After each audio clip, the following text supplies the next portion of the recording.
দুবার বিয়ে করতে যায়, যদি তার সাথে একটা সন্তান থাকে সেটাকে নিয়ে ওই স্বামীর সাথে, নতুন স্বামীর সাথে সংসার করে। এটারে আমাদের দেশে কয় আত্মপোলা, মানে হাতে ধরে যে পোলা নিয়ে যায়। তা আওয়ামী লীগ হলো মুসলিম লীগের আত্মপোলা। বেনজিরকে দেখেছি, আজিজকে দেখছি, মিয়াবাইকে দেখলাম, এরপরে দেখতেছি আপনাকে দুই প্রতিমন্ত্রীর নামে অনেক কিছু লেখা হইতেছে, মতিউর দেখলাম, ছাগল কাণ্ড ইত্যাদি জনগণ দেখতেছে। আপনাদের সাবেক পররাষ্ট্রমন্ত্রী মোমেন সাহেব একটা কথা বলছে যে ভারত যদি সাথে না থাকতো তাহলে আওয়ামী লীগের 12টা বেজে যেত। গদির আশায় ভারতের পাও ধরছেন। এখন 8 তারিখে যাবেন চীনে, চীনের থেকে এসে দেখবেন আপনার গদিও নাই।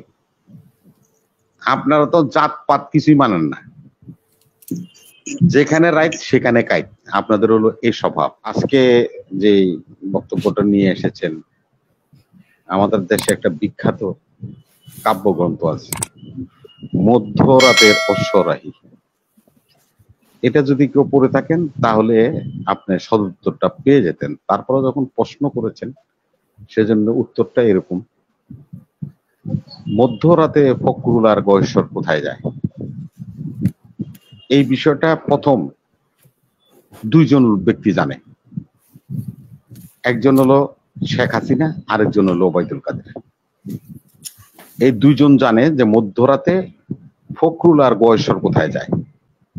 মিডিয়া এবং দলের নেতা কর্মীরা সেটা জানতে পারে পরের দিন, কারণ পত্রিকায় লেখে ফখরুলকে, গয়েশ্বরদেরকে ডিবি কার্যালয়ে নিয়ে আসা হয়েছে, সেখান থেকে তাদেরকে কোর্টে চালান করা হয়েছে এবং 7 দিনের রিমান্ড চাওয়া হয়েছে। এই ধরনের যখন মিডিয়া এবং সামাজিক যোগাযোগ মাধ্যমে খবরগুলি আসে তখন আমরা নেতা কর্মীরা জানতে পারি।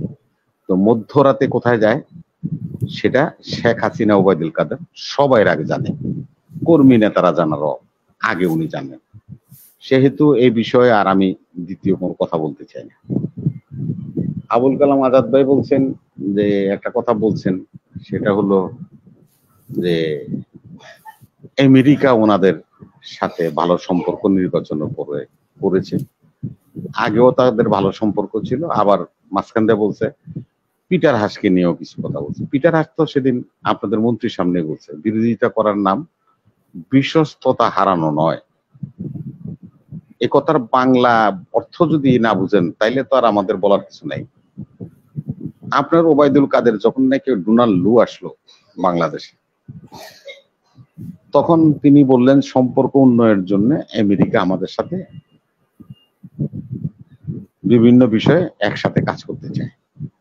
যখন জেনারেল আজিজরে স্যাংশন দিল তখন ওবায়দুল কাদের বলল আসলো সম্পর্ক উন্নয়ন করার জন্য, মধ্যরাতে আমাদের বিরুদ্ধে স্যাংশন দিয়ে দিল। স্ববিরোধী কথাবার্তা বলার যুক্তি আছে বলে আমি মনে করি না। মানে বাংলাদেশে কি সব মধ্যরাতেই হয়? মধ্যরাতে নির্বাচন? হ্যাঁ, মধ্যরাতের অশ্বরাহী এই গ্রন্থটা যদি পড়েন তাহলে আপা বুঝতে পারবেন যে এটার মধ্যে সবকিছু লেখা আছে। আমি অনুরোধ করব আপনার মাধ্যমে জনগণকে ও দর্শকদেরকে যে এই বইটা যেন একটু ওনারা সবাই দেখেন বা পড়েন। একটা কথা আজাদ ভাই না, এরা আওয়ামী লীগ এলারা বলে, প্রায় বলে, আমরা শুনি। তা আমাদের যারা নেতৃবৃন্দ তারা সেভাবে সঠিকভাবে বলতে পারে না। সেটা হলো যে বিএনপির জন্ম নিয়ে কথা ওঠায়। শুনেন, আমাদের দেশে যদি কোনো মহিলা, বিবাহিত মহিলা স্বামীর ঘরে ছাড়া দ্বিতীয়বার বিয়ে করতে যায়, যদি তার সাথে একটা সন্তান থাকে সেটাকে নিয়ে ওই স্বামীর সাথে, নতুন স্বামীর সাথে সংসার করে। এটারে আমাদের দেশে কয় আত্মপোলা, মানে হাতে ধরে যে পোলা নিয়ে যায়। তা আওয়ামী লীগ হলো মুসলিম লীগের আত্মপোলা। মুসলিম লীগের গড় বাইঙ্গা হাতে করে নিয়ে হেগো মা আইছিল, তারা একটা সংগঠন করছে, এটার নাম আওয়ামী লীগ। তাও প্রথম এটা আওয়ামী লীগ ছিল না, আওয়ামী মুসলিম লীগ ছিল। তা আওয়ামী লীগের জন্ম নিয়ে যদি কথা বলি তাহলে তো মান সম্মানই থাকে না। সেহেতু অন্যের জন্ম নিয়ে, অন্যের গঠন নিয়ে তর্ক করা, এগুলিকে আমি যুক্তিসঙ্গত মনে করি না। আজকে যে প্রশ্নটা আপনি উত্থাপন করেছেন সেটা হলো পাল্টাপাল্টি কর্মসূচি। আমাদের নেত্রী জেলে, আমাদের শত শত নেতা কর্মী এখনো জেলে। আমি বাইরে থাকলে আমার ছেলে জেলে থাকে। এমন অবস্থায় আমরা আমাদের দাবি আদায়ের জন্য আমরা একটা সমাবেশ করব, এটা করতেই পারি। এটা ওনাদের নেত্রী যদি জেলে থাকতো, ওনাদের নেতারা যদি জেলে থাকতো, ওনাদের সন্তানরা যদি জেলে থাকতো, ওনারা যদি এই ধরনের একটা কর্মসূচি থ্রো করতো বা করতো, আমরা এটাতে সহমর্মিতা প্রকাশ করতাম জনগণ যে করতেই পারে। তা আমরা করলাম হলো এই জন্যই। তো আপনারা যে আজকে সমাবেশটা করলো এটা কি জন্যই? জেলে যাওয়ার সময় হয়েছে, এই আতঙ্ক থেকে আপনারা আগেই রাজপথে নেমেছেন। কারণ বাহিনীগুলি শুরু হয়েছে এবং আপনাদের কোর্স শুরু হবে। দেখেন আস্তে আস্তে সবাই কিন্তু পেন্ডোরার বাক্স খুলছে। বেনজিরকে দেখেছি, আজিজকে দেখছি, মিয়াভাইকে দেখলাম, এরপরে দেখতেছি আপনাকে দুই প্রতিমন্ত্রীর নামে অনেক কিছু লেখা হইতেছে। মতিউর দেখলাম, ছাগল কাণ্ড ইত্যাদি জনগণ দেখতেছে। আপনাদের সাবেক পররাষ্ট্রমন্ত্রী মোমিন সাহেব একটা কথা বলছে যে ভারত যদি সাথে না থাকতো তাহলে আওয়ামী লীগের 12টা বেজে যেত। আওয়ামী লীগের বলে না, বাংলাদেশের খবর হয়ে যেত, বাংলাদেশের খবর হতো। আরে বাংলাদেশের কি খবর করব? ভারতে মালদ্বীপের লগে পারে না, 1300 কিলোমিটার জায়গার দেশ কান্দুরা শূন্য বাইর করে দিছে। আওয়ামী লীগের 12টা বেজে যেত। কথাটা বলতে পারেন আর কি ভালো করে। কথাটা হলো আওয়ামী লীগের 12টা বেজে যেত। এই কথাটা থেকে এটাই বোঝা যায়, প্রতীয়মান হয় যে আওয়ামী লীগদের ডাম্পিং স্টেশন হলো ভারত, হয় জীবিত আর নাইলে মৃত। জীবিত হলে তো আপনি ওখানে পালাই গেলেন, আবার মনে করেন যে মৃত হলে মনে করেন যে আনারার মতো বক্সবন্দী হইলেন, কিমা বানাইলো, হাড্ডি পাইলেন না, কিমা পাইলেন না, আরো কি জানি পাওয়া গেল না।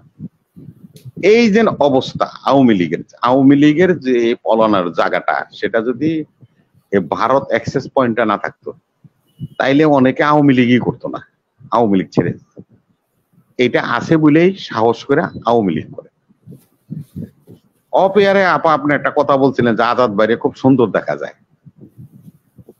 এটা দেখা যাওয়ার একটা কারণ আছে, সেটা হলো আমাদের দেশে যখন নাকি ছেলে মেয়েদের বিয়ে হয় তখন গায়ে হলুদ ছোঁয়া দেয়। দেখবেন আপনার হলুদটা লাগানোর পরে ওই বরের চেহারাটার মধ্যে একটা গ্লেজ চলে আসে। আর আমাদের বাংলাদেশের কিছু লোক আছে যারা নির্বাচন করে বা নির্বাচনে খাড়ায়, প্রার্থী হয়, নির্বাচনের প্রার্থী হলে অটোমেটিকই চেহারার মধ্যে একটা গ্লেজ এসে যায়। তো এই কালাম ভাইয়ের নির্বাচনে দাঁড়াইছে তো হলুদ ছোঁয়া লাগছে, এই জন্যই তার চেহারা একটু গ্লেজ বেড়ে গেছে। আজকে যে বিষয়টা নিয়ে আমরা কথা বলার দরকার ছিল, অত্যন্ত গুরুত্বপূর্ণ, সেটা হলো এই দেশের দুর্নীতিতে ছেয়ে গিয়েছে। বাহিনী বলেন, আমলা বলেন, আমার মতো সাধারণ কর্মী বলেন, যেখানে হাত দিবেন সেখানেই আপনার দুর্নীতি। দেখেন একটা কাকতালীয় ব্যাপার, নাজমুল ভাইও আছেন, কালাম ভাইও আছেন। কালকে আমি একটা নিউজ দেখলাম। নিউজ হলো যে অযোধ্যাতে মসজিদ ভেঙে যে রাম মন্দির করা হয়েছে, 6 মাসের মধ্যে রাম মন্দিরে ফাটল ধরছে। আবার পাশাপাশি আমাদের বাংলাদেশের নিউজ পেপার গুলিতে নিউজ আসলো রংপুরের হাসিনা সেতু ফাটল ধরছে, যেখানে 100 বছরের গ্যারান্টি ছিল, 6 বছর পরে ওই সেতুতে ফাটল ধরছে। আপনি দেখেন কি যে কি সুন্দর মিল আপনাদের সাথে। এদিকে হলো রাম মন্দিরে ফাটল ধরে আর এদিকে হাসিনা সেতুতে ফাটল ধরে। আপনারা আওয়ামী লীগ বাংলাদেশে অভিশপ্ত একটা নাম, যারা জাত পাত গোষ্ঠী ধর্ম কর্ম মিত্র কিছুই বুঝে না, যার তার সাথে বন্ধুত্ব করে। আজকে আপনাকে একটা কালাম ভাই আমি কথা বলি, আপনারা বলছেন তো হৃদয়ে লাগে এই সমস্ত কথা। আমি সুখের আশায় ঘর ছাড়লাম, ঘরে এসে দেখি আমার স্বামীও নাই। গদির আশায় ভারতের পাও ধরছেন, এখন 8 তারিখে যাবেন চীনে, চীনের থেকে এসে দেখবেন আপনার গদিও নাই। আপনারা তো জাতপাত কিছুই মানেন না, যেখানে রাইট সেখানে কাইট। আপনাদের হলো এই স্বভাব। আজকে বলছেন সবাই সহযোগিতা করতে আসছে, কি সহযোগিতার জন্য আসছে? তারা আমাদের দেশে ব্যবসা করতে আসে। ক্লাইভ লয়েড, ইংরেজরাও আমাদের দেশে ব্যবসা করতে আসছিল, 200 বছর শাসন করে গিয়েছে। আজকে বাংলাদেশ কি কারো বাপের দেশ? 30 লক্ষ শহীদের রক্তের বিনিময়ে দেশটা স্বাধীন হয়েছে। আমি আজকে হিসাব করে দেখলাম 886 কিলোমিটার বাংলাদেশের জায়গা, যেটা আপনি করিডোর হিসাবে রেলের করিডোর হিসাবে ভারতকে দিবেন। আমি হিসাব করে দেখলাম 18 কোটি মানুষের প্রত্যেকের 1% করে জায়গা এখানে ভাগে পড়বে। আজকে আপনার হাসিনা আক্তার আপনার টিভির মাধ্যমে আমি প্রিয় দর্শক শ্রোতা দেশবাসীর উদ্দেশ্যে বলতে চাই, এই 1% জায়গার ভূমির যে মালিক আমরা 18 কোটি মানুষ, প্রত্যেকে 30 লক্ষ শহীদের রক্ত স্নানিত এই ভূমি। এই ভূমি কারো বাবার না। এই ভূমি যদি কাউকে দিতে হয়, জনগণের কাছে ম্যান্ডেট নিতে হবে, জনগণের কাছে জিজ্ঞাসা করতে হবে। তার আগে এই ভূমি কাউকে রেজিস্ট্রেশন করার ক্ষমতা আপনার নাই, কারণ এই ভূমির একক মালিক আপনার না। আপনার 1% শেখ হাসিনাও মালিক, ওবায়দুল কাদেরও মালিক, আমিও মালিক, কলিমুল্লাহ ভাইও মালিক, কালাম ভাইও মালিক। তাইলে যারা যারা এই সম্পদের মালিক, তাদের সাথে কোন রকম কথা না বলে, তাদের সাথে কোনো ধ্যান দরবার না করে দেশের মাটি অন্যের কাছে বিক্রি করে দিবেন, সেটা আমরা সহ্য করে নিব না। ধন্যবাদ।